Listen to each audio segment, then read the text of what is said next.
You're listening to an iHeart podcast. Your best bottling plant employs 3,300 people. How do you get 3,300 people working at peak efficiency? Your best store has reduced waste, water, and energy usage. How do you make every store like your best store? Your best property has every guest raving. How do you make every property like your best property? The answer is Ecolab. Better performance, better outcomes, better impact. Ecolab. Now every location is your best location. Colgate Total may make your favorite toothpaste, but it's also a science innovator committed to oral health. For instance, the Colgate Total Active Prevention System. With a cutting-edge toothbrush, refreshing antibacterial mouthwash, and a reformulated toothpaste, with a technology so innovative, it won the 2024 Edison Patent Award. The Colgate Total Active Prevention System is 15 times more effective at reducing bacteria buildup to fight the root cause of oral health problems in 6 weeks, starting from week 1, compared to a non-antibacterial fluoride toothpaste and flat-trim toothbrush. Talk about science. Get the Colgate Total Active Prevention System today so you can be dentist ready. Shop now by visiting shop.colgate.com/total. Bloomberg Audio Studios. Podcasts, radio, news. This is a breaking news update from Bloomberg. Instant reaction and analysis from our 3,000 journalists and analysts around the world. Nvidia is out, folks. Let's get to it. Right now, we've got in studio our Mandeep Singh, Bloomberg Intelligence Senior Tech Industry Analyst. Mandeep, tell us what you like. What's interesting in this report? I mean, had it not been for the China write-down, this company would have posted revenue which was 5% higher than the $44 billion number. Right. And the guide would have been almost 15-20% higher. So we're talking about $8 billion in lost revenue. So clearly, whatever they're doing, they are able to make up that revenue lost in China with some other customers because it's in line with consensus. Where are they making up for it? Well, I mean, there are other customers. We saw the deals in UAE. I think there is demand from other enterprise customers. And the one anecdote they provided was token generation was up 10 times. Explain what that is. Yeah. So the way these AI models work is if you type in a query on ChatGPT, it's going to generate, hundreds of tokens from that. It's going to be passed to the model, and the output is also, hundreds of tokens. So Google said at their I/O event, their token generation was up almost 50x. Same thing from Microsoft. 50? Yes. Oh, okay. And so we are getting those type of numbers from pretty much anyone who is exposed to demand for large language models. And in this case, Nvidia is exposed through ChatGPT because all the weekly active users that are going on ChatGPT and using the product for, let's say, 20 minutes. Right. That's what's resulting in the 10x increase in tokens. And I'm not surprised that everyone needs additional compute because if ChatGPT needs to serve more users, they need additional compute. The traditional CPU compute is just not good enough. And that's where I think they are finding that additional demand. Our Ian King on our live blog says how many companies could front load their earnings release with details of what they're missing out on and still get a positive reaction from investors. So it's pretty impressive. Okay. We just had a guest on, Jay Goldberg, over at Seaport. He's got the only sell on the company. And he's got some questions about kind of like maybe all the good stuff is already factored in. I think questions about the AI and the build going to take longer. What do you say to some of that? I mean, look, everyone acknowledges that, semiconductors is cyclical. You will see an air pocket or some sort of digestion. And these kind of growth rates are too hard to sustain, So you are not going to see 60-70% growth when your revenue base is $200 billion run rate annually. I mean, from that perspective, there will be a tapering of growth. But look at all the hyperscalers. Nvidia is still growing top line way above everyone else, including Microsoft and Meta that are growing at a very healthy high teens rate. So from that perspective, there is still a lot of runway when it comes to Nvidia's growth. China and the China-specific story here, the H20, the restrictions. What do you see as the long-term effect of what the Trump administration has recently said, but also export restrictions on some of NVIDIA's products, specifically with regard to China? I mean, that is the most plausible bear case against NVIDIA because, look, right now, China used to be about 20% of NVIDIA's revenue. It's very hard to fill that hole with all the additional demand, even though ChatGPT and other LLMs need more compute and they can take whatever NVIDIA is making. But in the long term, if you're looking 5 years out, without China, I mean, that's where all the secondary LLM companies are, besides, ChatGPT, Anthropic, and Google.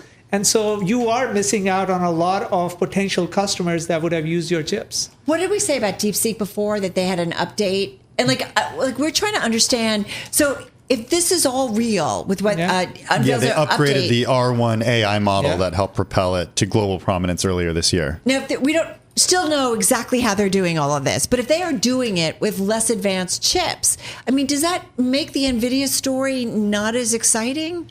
No, because NVIDIA's... And again, this is all speculation. Yeah, right? We don't totally know. And look, there could be some pull forward in China, with DeepSeek using NVIDIA's chips because they anticipated these kind of restrictions. Right.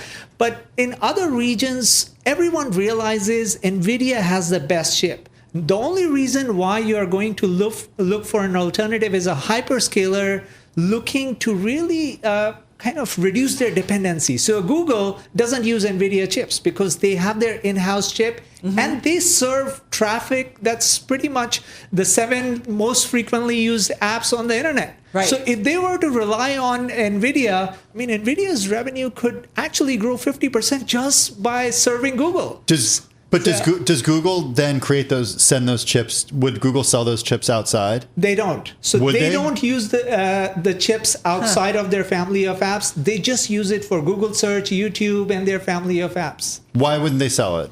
Because it's not a chip that is generic in nature, that it can serve everyone else's traffic. It's customized for the data centers. Do we see Amazon then doing that too?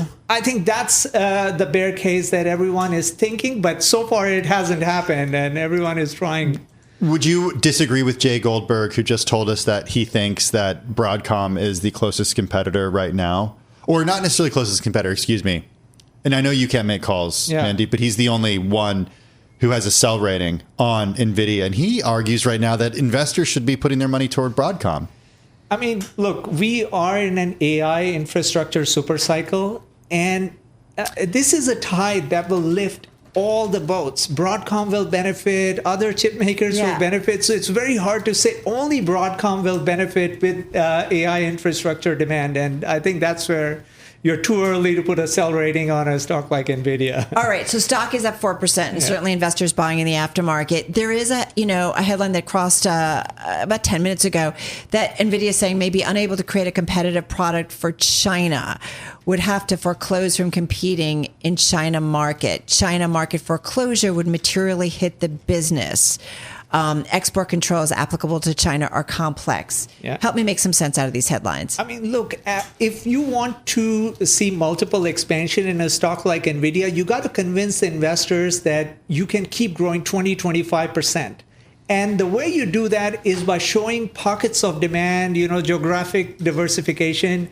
If you lose out China revenue, suddenly everything is like, okay, you're too dependent on hyperscalers. What if Amazon actually develops a chip and reduces their dependency altogether on NVIDIA? And so that is the big bear case, the concentration of customers. And that's where losing China revenue is a risk. So Mandeep, is this just saying, here, we're laying it out for you just to understand? Yeah, in terms one of those China. risks. Yeah. Is that pressure on the Trump administration? Not really, because they keep beating their numbers like this. I mean, if you're in the administration, you see the numbers and you're like, these guys can manage without China revenue. But if they're warning of that impact in terms of China, is that kind of a little bit of a subtle, considering he just traveled with him to the Middle East, a little bit of a subtle message reminder? That's a fair characterization. I would agree with that. Okay. Yeah. I want to bring in Joe Kaiser, CEO and Managing Director at Mercado Partners. It's a growth stage investment firm. It's got over $1 billion in assets under management. Mercado Partners. He joins us from Salt Lake City. Joe, you've had a chance to sit back and look at some of these results over the last 30 minutes or so. First quarter data revenue coming in close to estimates. Second quarter forecast solid despite an $8 billion in expected lost China sales. The company's stock up about 4% in the after hours. What's your view? I think this growth and the profitable growth that we're seeing is really unprecedented. In the venture community, we still use a term called rule of 40. So it's combining the top line growth rate coupled with EBITDA margin. And I haven't seen the EBITDA number, but if we use the prior quarter's EBITDA number, like they're approaching 200 from a rule of 40 standpoint. And to give you some historic precedent, when Microsoft and Apple were at the same stages from a revenue size standpoint, those companies were at 90 and 60 respectively. So this is truly unprecedented performance. And at the end of the day, like what we're seeing is probably the greatest invention in the history of mankind and the company that singularly powers that. And that's the performance that we're seeing before us now. Are you bullish that there is more upside, Joe, to this company? Jay Goldberg is not. Well, I think it pays to be provocative at some occasions, but yes, I think there is a lot of upside. I think when we think about the deployment of AI, particularly in enterprise applications, both in the United States and abroad, we are very early innings in that deployment. They've talked about the data center deployment around the world, across the GCC countries as well as domestically. Lots and lots of runway in that regard. So there is a long road ahead for Nvidia. Joe, I know you're well versed on the power side of AI, but I want to bring Mandeep in on that. Mandeep, is there a point? I think about doing like basic charts and we're like the ramp up in AI and the power demands. We talk about it all the time. Is there a point where AI deployment and usage might be limited because we just don't have the power?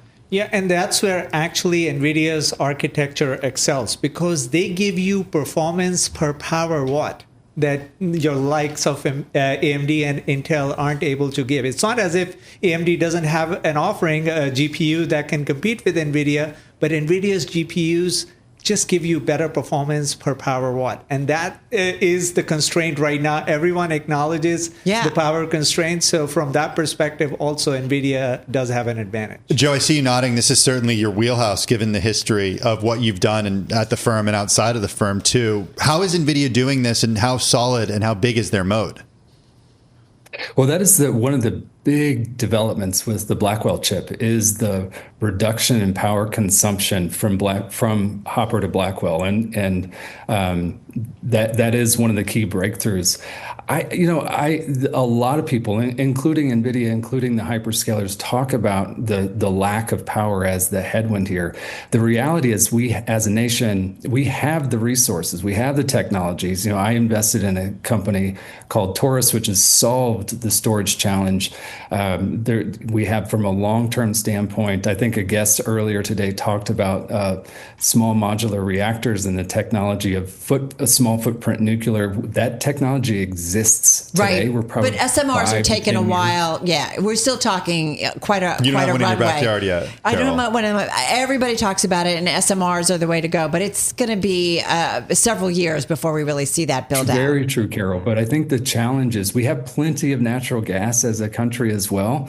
And the talk is, well, it takes a decade to build a power plant. But the reality is, the long pole in the tent from building a power plant is the permitting process and the process of getting the right to turn on and use the power out of that power plant. So if we streamline that process, and I know both the federal government as well as states like Utah are in the early innings of streamlining, but that is the long pole in the tent.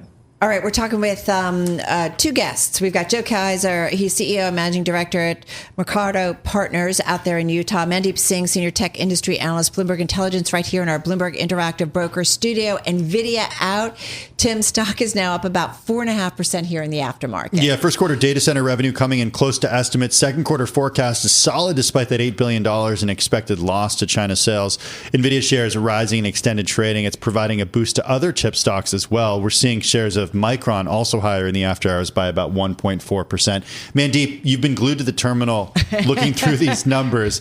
You got to go in a minute. What's the last thought you want to leave us with ahead of this call? I mean, sovereign AI is a big opportunity. Sovereign AI, which is where you would put revenue from the likes of UAE, Saudi Arabia, the deals they just signed. I just want to get a sense of how big this could get, because so far this was like low double-digit revenue in terms of the revenue exposure that Nvidia had. And look, they are losing China revenue. So what makes up? How many types of entities, sovereign entities, want to build their own large language model infrastructure like the UAE and the Saudi Arabia? And that would determine, the pace of growth when it comes to the non-hyperscale piece of Nvidia's growth. The Middle East trip makes so much more sense, right? Maybe they should be doing more trips with the administration. Well, where else can they go? Anywhere, right? Yeah, anywhere. I mean, look, EU, you've got so many pockets where there's so much sensitivity around AI in terms of, developing your own AI, serving it with your own infrastructure, that's the real bull case when it comes to sovereign AI. What? Can I ask one last question? Yeah. Cash equivalents, marketable securities, 53.7 billion, up from 31.4 billion a year ago and 43.2 billion a quarter ago.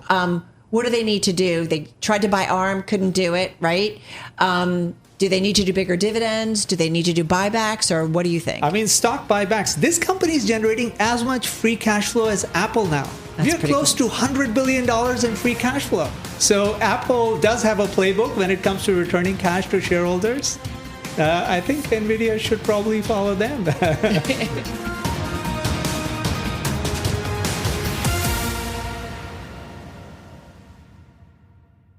Colgate Total may make your favorite toothpaste, but it's also a science innovator committed to oral health. For instance, the Colgate Total Active Prevention System. With a cutting-edge toothbrush, refreshing antibacterial mouthwash, and a reformulated toothpaste, with a technology so innovative, it won the 2024 Edison Patent Award. The Colgate Total Active Prevention System is 15 times more effective at reducing bacteria buildup to fight the root cause of oral health problems in 6 weeks, starting from week 1, compared to a non-antibacterial fluoride toothpaste and flat trim toothbrush. Talk about science. Get the Colgate Total Active Prevention System today so you can be dentist ready. Shop now by visiting shop.colgate.com/total.